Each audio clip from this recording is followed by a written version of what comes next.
Hey there, friends. It's David D. from PRM, and Andrew Yang visited New Hampshire Public Radio this morning, and I compiled a bunch of notes.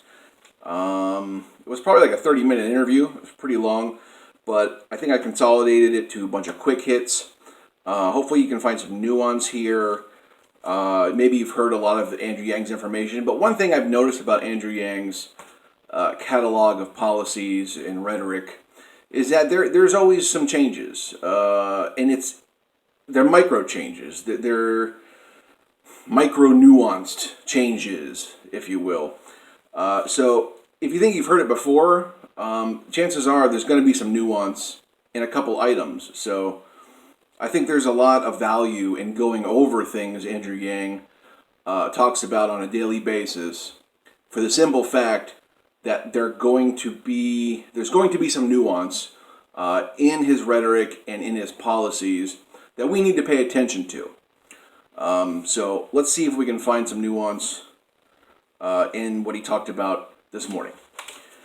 Okay, the freedom dividend came up. Of course it would. And it was a question about freedom dividend inflation. I guess there's a lot of people who are very concerned that it's going to make prices go up.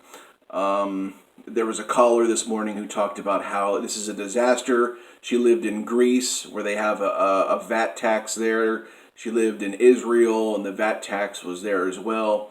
And she said it was horrible, and she was just really just giving Andrew the business, okay, about how a VAT tax is a bad idea. And he basically clapped back with, the freedom dividend is going to be tied to inflation. Okay, so I've heard about this with the Fight for 15. I've heard about how if $15 minimum wage gets implemented nationwide, the same argument comes up. Inflation, prices are going to go up, everything's going to skyrocket. But not if you tie it to inflation. So if the freedom dividend doesn't get tied to inflation, yes, prices are going to go up, and it's going to be chaos. So maybe they didn't do that in Israel, maybe they didn't do that in Greece, I don't know. But the freedom dividend will be tied to inflation. And there was another question about how Andrew's freedom dividend compared to Milton Friedman's UBI. And the key difference is Andrew's freedom dividend is free and clear and has no oversight attached to it, where Milton Friedman's UBI proposal did. So that's the key difference between Andrew's freedom dividend and Milton Friedman's UBI. Okay, financial literacy came up. Andrew supports financial literacy programs that would help people spend their freedom dividend wisely, and that's a great thing to promote. I support all federal programs that help budgeting and help spending, help people spend wisely and properly. Totally on board with that. Okay, moving on. Is it wise to stop the advancement of AI? This was a question that was asked. He didn't really give a straight answer, but he answered it in this context. Andrew expects blowback from people losing jobs over the coming years due to automation. And Andrew talked about how there would be protests, a lot of protests springing up because people losing jobs to AI. But he said these protests will be futile. Like he gave an example, only 13% of truckers are organized. Our buying power is gone in America, so it's like protesting is almost futile at this point. And it's not going to be enough to stop AI. And notice how he didn't talk about the legislators, because as far as I know, Andrew Yang does not plan on working with legislators to stop AI. That is not in Andrew Yang's best interest. And so that's how we answered that question. Moving on, education policy came up. Andrew Yang wants us to stop overselling college in America. I think you've heard this before. He wants us to promote trades in trade schools, and he gave an example that 6% of college-age students are currently enrolled in trade schools, and in Germany, that number is 59%. So there's a big imbalance in America when it comes to trade schools and colleges. Most people want to go to college, and most people don't want to do trade. trade schools, and that's a problem. I think Andrew Yang is addressing that here. But he's still pro-college and pro-college debt relief. But he really wants to emphasize trade and trade schools. Okay, moving on.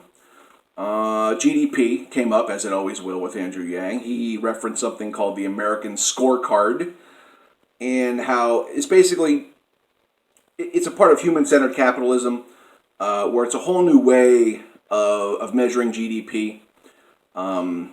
Like Andrew always says, GDP will always be going up, but our quality of life, which GDP doesn't measure, is currently going down. Like he mentions, the suicide rate is skyrocketing. Our life expectancy in America is going down. It's been going down for the past 3 years because of suicide, drug overdoses, the opiate epidemic. But GDP is going through the roof. GDP is just going to the mountaintop, and it's just like, it doesn't measure how we're doing as people. Okay, it only measures the money value of how we're doing, not how we're doing as people, or as a society, or as a community. So Andrew wants to change that with something he calls the American Scorecard. It's worth a Google. Moving on, Trump's tariffs were brought up. Andrew does not support them, and Andrew gave a story about how he knows certain farmers in the Midwest who have been affected by Trump's tariffs, and it has completely devastated long-term business relationships in the trade industry, because these tariffs are just counterproductive. They destroy business relationships, and they're just no good for us. Tax returns came up. Andrew was pressed on if he was going to release his tax returns for the 2020 primary season, and he believes that he will do that very shortly. And he also believes that all presidents and all presidential candidates should. It's just honest policy. It's pretty plain and simple.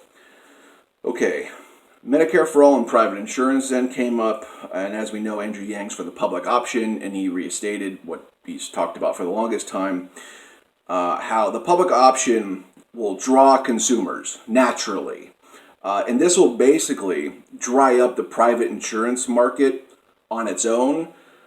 So it'll just be like an organic process. If we set up a public option, and it's just cheaper, it's just more affordable and more effective, people are going to go to it naturally, and basically render the private market insurance companies, useless, and they'll kind of dry up and die out on their own. Okay, so education and student debt came up. He's obviously worried and concerned that we should be reducing costs in education. And he mentioned something I haven't heard him say before. Forgive student debt with a 10 for 10 policy. Andrew said something, there's a policy called a 10 for 10 policy that entails 10% of wages earned for 10 years to pay off student debt. That would be one way of eliminating student debt. You can just forgive it, which I think that should happen. But he mentioned something called 10 for 10 policy. Make sure you write that one down. Okay, immigration came up. What we now have is 12 million undocumented immigrants in America. What we need to do now is make border security better, but we must also deal with these 12 million in a more practical way by giving them a direct path to citizenship. I fully agree with that. Focus on the border security, but we have 12 million immigrants that we're not dealing with. We just need to expedite citizenship, make them become tax-paying members, contributing members of society, and move forward. Okay, abortion came up. Andrew said, quote, "It's not a male legislator's place to tell a woman what to do with her body," end quote. He also said, "Will protect reproductive rights at the highest levels." Andrew Yang is very pro-choice and basically a feminist on this issue. Okay, and gun laws came up. Andrew's for common sense gun law reform with a DMV-like structure. He wants mental health initiatives tied into these laws. A national registry for guns came up, and he said, quote, "This is something I am not currently proposing," end quote. He talked about grip recognition and trigger fingerprinting, and now he's interested in looking into these options for guns. And lastly, if you become president, will you adjust the military budget? He said, quote, yes, I will redirect a lot of it towards infrastructure. Awesome answer. We could totally use less military budget and more infrastructure. So I agree with so many of these things. I hope you found a little bit of nuance in the commentary and in Andrew's rhetoric. So let me know what you think. Like, share, and subscribe, and leave a comment down below.